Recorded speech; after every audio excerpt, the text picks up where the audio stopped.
हाय, मैं रविंद्र सूर्यवंशी। हमने mother India के राधा जी के कैरेक्टर के बारे में जाना। आज हम 2 आंखें 12 हाथ के बाबूजी के किरदार के बारे में बात करेंगे। बाबूजी एक पुलिस सुपरिटेंडेंट है, नया खून है, नया जोश है, एक बहुत ही स्ट्रॉन्ग आदर्शवादी character, over disciplined, single focused,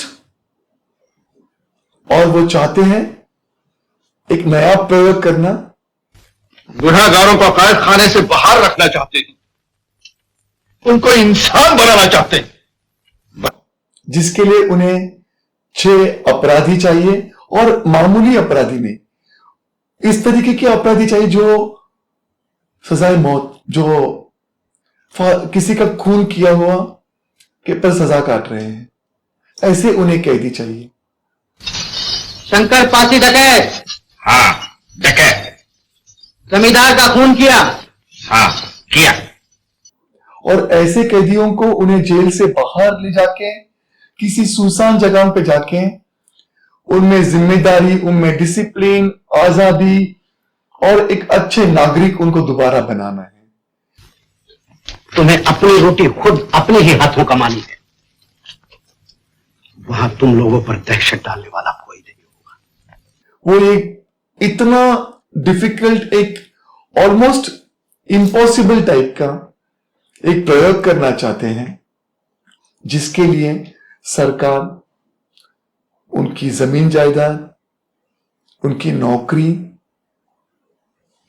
सब छीन सकती है, और अगर वो असफल रहे तो उन्हें जेल भी जाना पड़े, उन्हें सजा भी हो सकती है। कि अगर मैं नाकामयाब हुआ तो सरकार मेरी जायदाद जब्त कर सकती है, मुझे कैद कर सकती है, और मेरा जो चाहे सो कर सकती है। उनकी मां का उनके सिवा और कोई नहीं है दुनिया में, फिर भी वो ये रिस्क लेना चाहते हैं। इतने खूंखार कैदी वो खुद चुनते हैं। उन्हें एक आजाद नगर में लिया जाता है, उनके ऊपर डिसिप्लिन, अच्छाई, नेकी, हर एक चीज कॉन्स्टेंटली थोपी जाती है।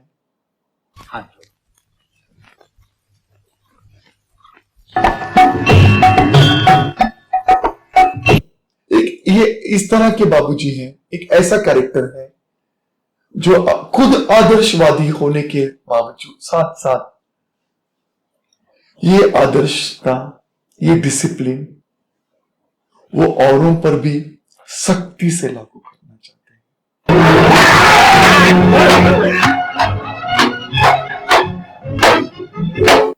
और अगर वो ऐसा नहीं करते हैं, सामने वाले अगर रेसिप्रोकेट नहीं करते हैं, तो इन्हें बहुत स्ट्रॉन्ग, बहुत तेज गुस्सा आता है, जो इनका बहुत स्ट्रॉन्ग फेटल पॉइंट है, कि नशे के, गुस्से का भी नशा है इनको, जिसकी वजह से वो एक दिन सीना तान के वो सारे कैदियों के सामने खड़े हो जाते, कहते कि चला दो मुझ पर गोली। पूरी तरह से नाकामयाब। इस नाकामयाबी को लेकर मैं दुनिया को मुंह नहीं दिखा सकता, हरगिज़ मुंह नहीं दिखा सकता। शंकर चला गोली। इन्हें अपनी जिंदगी की पड़ी नहीं है। अगर एक मार्केट रेट है तो इन्हें उसमें भी ज्यादा नफा नहीं चाहिए। हर एक चीज सोसाइटी में जिस तरीके से चल रही है, उस चीज को इन्हें अपने तौर तरीके से, जो इनकी अपनी सोच है, जो अपनी डिसिप्लिन है, जो अपनी कैरेक्टर है, जो अपनी थिंकिंग है, उसके हिसाब से ही उन्हें चेंज करनी है, जिसकी वजह से वो अपने दुश्मन मोल लेते हैं। तो आप अपना माल खुद ही बेचेंगे कल की तरह?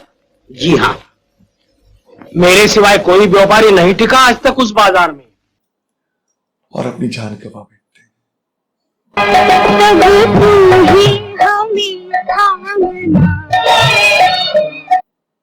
तो ये है 2 आंखें 12 हाथ के बाबूजी, जिन्हें वी शांताराम जी ने बहुत ही खूबसूरती से निभाया है। एक वेल एजुकेटेड, एक स्ट्रॉन्ग, एक सेल्फ इंडिपेंडेंट, एक क्लियर थॉट वाले एक डिसिप्लिन्ड जो कैरेक्टराइजेशन की जो एक खूबियां है उसके अंदर वो दिखती हैं। अपने दो आंखों से 6 कैदियों को किस तरीके से उन्होंने अपनी दो आंखों से खौफ बनाए रखा है, बहुत ही खूबसूरती से इन्होंने पोर्ट्रे किया है।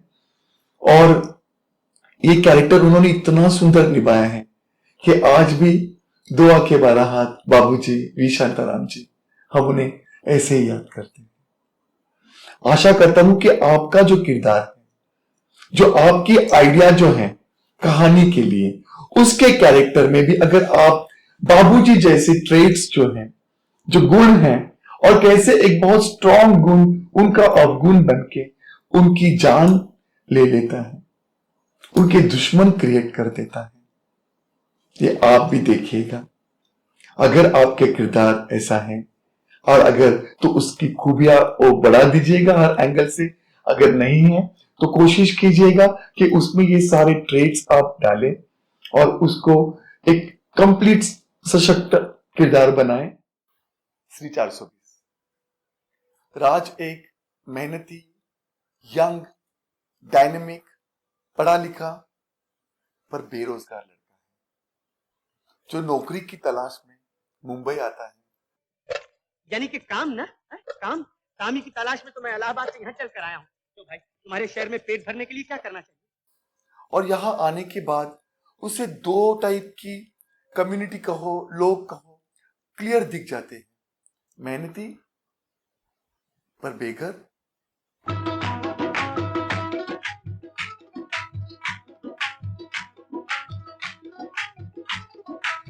और श्री 420 करने वाले और अमीर। अजी राजकुमार जो ठहरे कहते हैं रुपए को रुपया खींचता है। नहीं। फिर राज ये रास्ता अपनाता है 420 का, पर कहीं ना कहीं उसके अंदर एक ईमानदार, होनहार, अच्छा इंसान होता है। रास्ता वही और मुसाफिर वही, एक तारा न जाने कहाँ छुप गया। जो कहीं दूर रह जाता है, जिससे वो दोबारा मिलता है, और किस तरीके से उसकी ये पूरी जर्नी में जो उसको समझ आती है। एक घरों के लिए खुशखबरी, जनता के लिए जनता कर, सिर्फ 100 रुपए। उससे एक कोऑपरेटिव सोसाइटी का निर्माण होता है।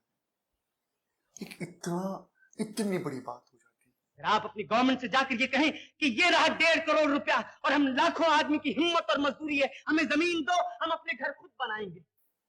कि एक आम इंसान नौकरी की तलाश में मुंबई आता है और बेघरों के लिए एक कोऑपरेटिव सोसाइटी की योजना होती है और निर्माण होता है। So beautiful. अगर आपके किरदारों में भी ऐसा कोई कैरेक्टर हो जो बस एक छोटा मोटा कुछ काम करना चाहता है, मे बी एक सर्वाइवल के लिए कुछ करना चाहता है, पर अनजाने में उससे इतना बड़ा काम हो जाता है, तो जरूर ढूंढिएगा। गलती हो मुझे कमेंट सेक्शन में लिख के भेजिएगा, मैं जवाब देने की पूरी कोशिश करूंगा। मैं रविंद्र सूर्यवंशी, मेरे साथ जुड़े रहने के लिए थैंक यू।